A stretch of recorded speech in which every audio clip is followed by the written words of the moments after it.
Jestli jste ještě neslyšeli o ekologickém přebalování, anebo jste o něm už slyšeli, ale pořád si tak nějak nejste jistí, jestli je to něco pro vás, tak jste tady správně, protože Veronika Pupiš, zakladatelka slovenské značky Ritka v suchu, vám dnes jednak představí super výhodný startovací přebalovací set, který je dostupný jenom na e-shopu Modrého koníka, ukáže vám praktické a rychlé přebalení vlastního syna a zároveň se pověnuje i všem těm mýtům a nejasnostem, kterých se kolem látkových plen za ty roky nazbíralo, řekneme, pomerne hodne. Áno, Janka, máš pravdu, tých mýtov je ešte stále dosť, ale musím povedať, že stále viac rodičov pribúda, ktorí uprednostňujú práve tento spôsob prebaľovania. Ja sa tomu strašne teším, že to tak je, protože ty si nám dneska tady přinesla tento krásný ekologický set, ale kdybychom to měli vzít hezky od začátku, tak určite i vás by zajímalo, že co to vlastne to ekologické prebalovanie je.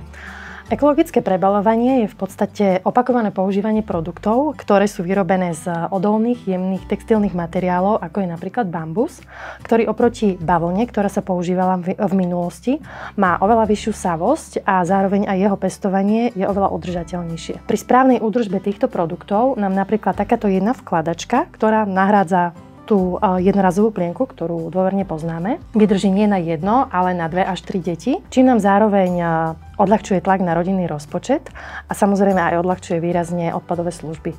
Ak si to zoberieme na čísla, tak priemerný vek dieťatka, kedy nosí plienky, je 2,5 roka. Za týchto 2,5 roka pri prebaľovaní jednorazovými plienkami takéto dieťatko vyprodukuje skoro až 2 tony odpadu, ktoré sa bohužiaľ u nás klasifikujú ako infekčný odpad a končia na skladkách. Čo sa týka financií, tak ak si zoberieme priemernú cenu za plienku, tak nám 2,5-ročné obdobie plienkovania, prebaľovania stojí asi 2000 eur.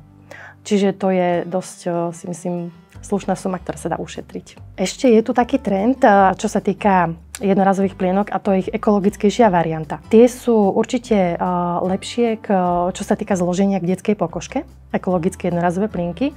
Ale keď sú použité, tak takisto sa musia vyhodiť do komunálneho odpadu, pretože tie sa v prírode len tak sami nerozložia.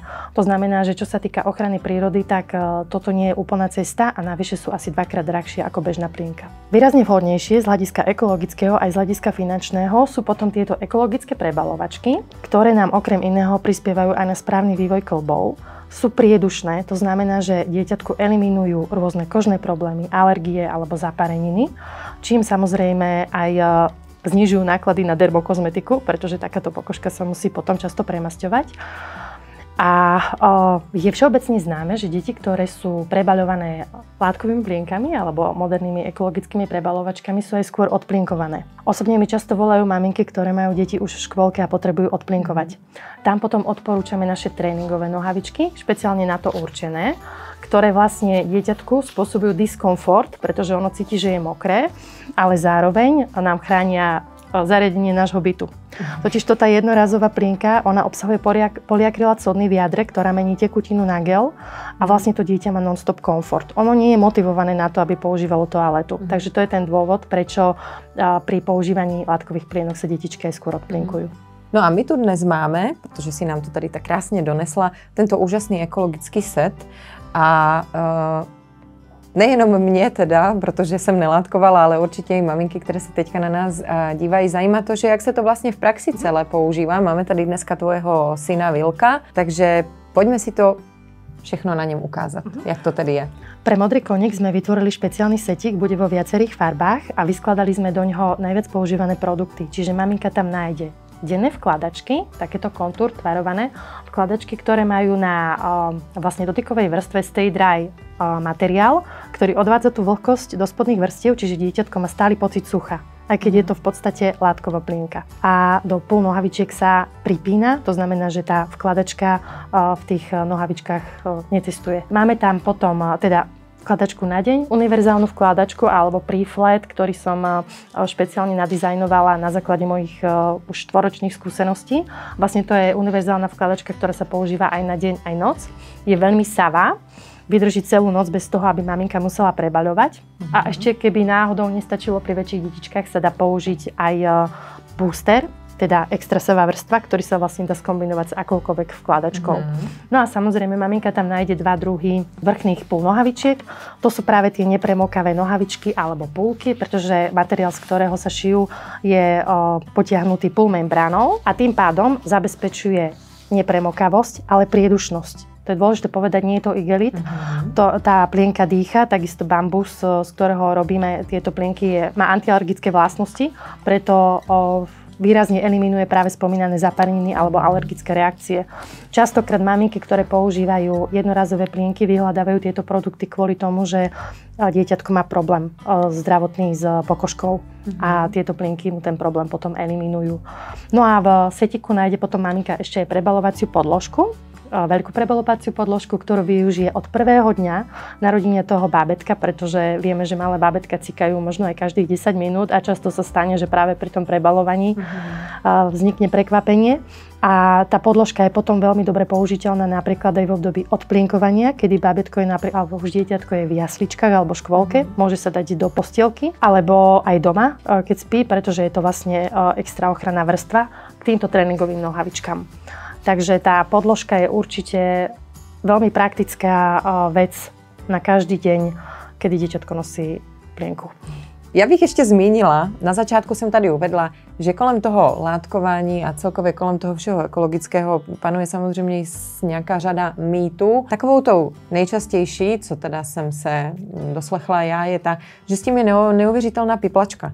Prostě nějakou tu vložku a tu vkládačku a to všechno, co tam je, musíš, když je to počúrané nebo pokakané, tak to musíš někde namočit, teďka to tam dlouho je, potom to musíš někde vzít, musíš to vyprát, ideálně všechno najednou, protože se to nesmí prát spolu a tak dále. Jak to vlastně je? Tak tých mýtov je stále veľa a som rada, že si otvorila túto tému.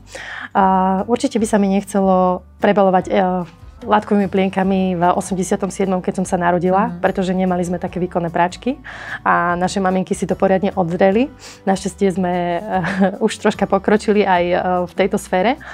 Takže keď si to zoberieme, začnem tak úplne všeobecne z hľadiska času. Ak maminka používa jednorazové plienky, ktorých nie som určite kritikom, je to veľmi dobrá pomôcka alebo skôr doplnok k týmto plienkam pre mňa. Používaš? Určite áno, dostaneme sa k tomu. Tak ak maminka používa vyslovene iba jednorazové plienky, alebo rodina, nepoviem maminka, tak ich musí nakúpiť približne 150 krát za tých 2,5 roka, ak si zoberieme, že nakupuje 50 kusové balíky.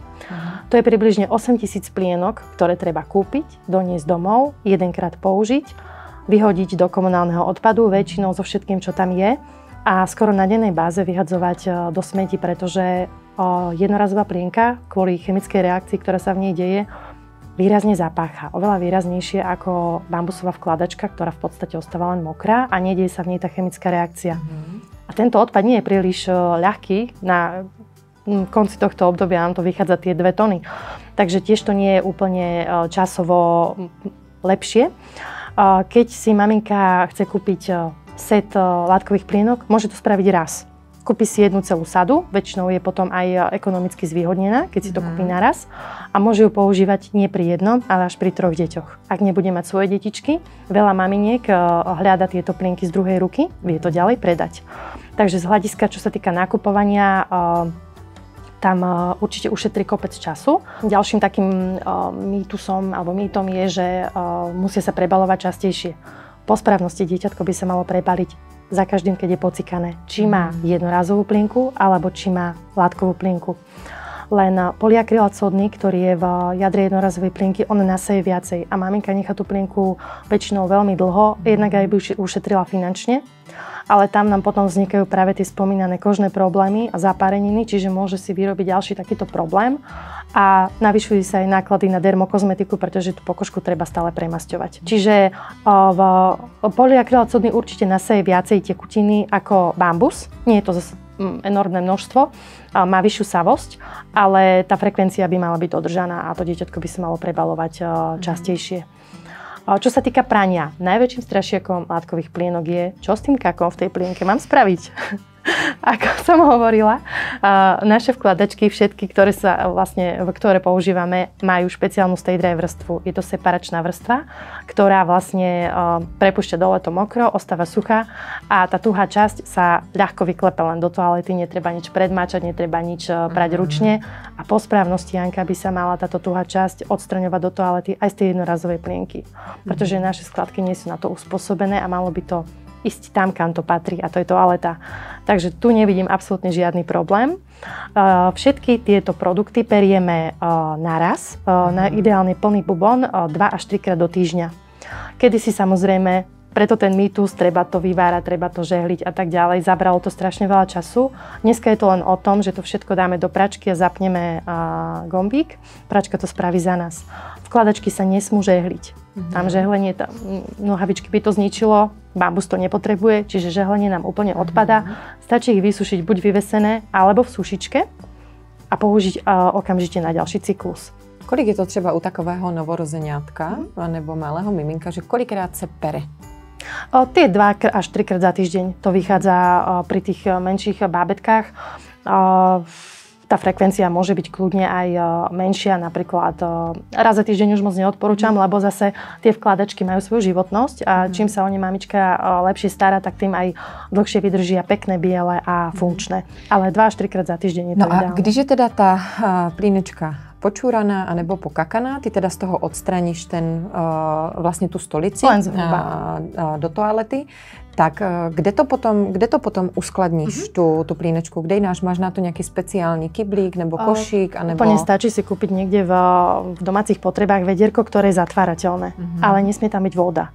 Niektoré maminky si myslia, že to musí sa držať v nejakej vode alebo tak. Nie je to potrebné, pretože tá vkladačka je v podstate len mokrá. Ešte spomeniem, že bábätko, ktoré je do pol roka len dojčené, tak maminka s tým kakom v tej plienke nemusí robiť nič, pretože je to odstraniteľné vodou a krásne sa jej to operie. Takže nemusí si vôbec zlámať hlavu, že čo s tým.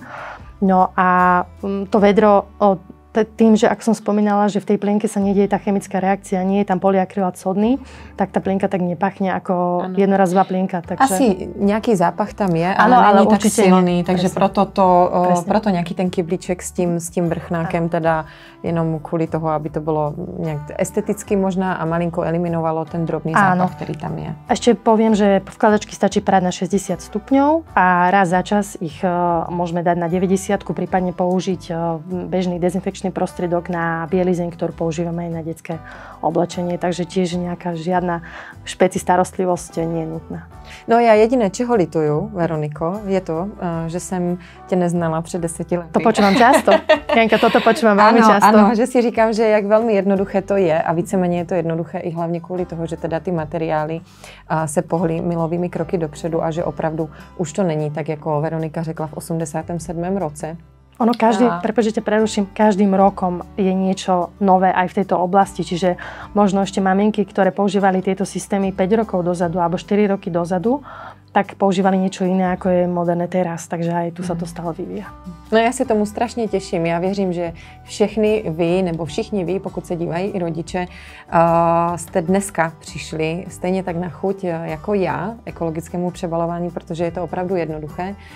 Pevně věřím tomu, že pokud se rozhodujete, tak třeba právě tento set, který Veronika vyskladala exkluzivně teda pro e-shop Modrého koníka, vám padl do oka, rozhodnete se pro něj, buď už to v nějaké této barvičce, anebo v jiné, kterou pro nás Veronika připravila. A pokud to nebude zrovna tento set, který jste dnes viděli, tak potom zavítejte i na web a e-shop Ritka v suchu, kde teda toho najdete o hodně více. A já se s váma dneska loučím. Tebe, Veroniko, děkuju, že jsi přijala pozvání a že si nám rozšířila obzory o ekologickém přebalování.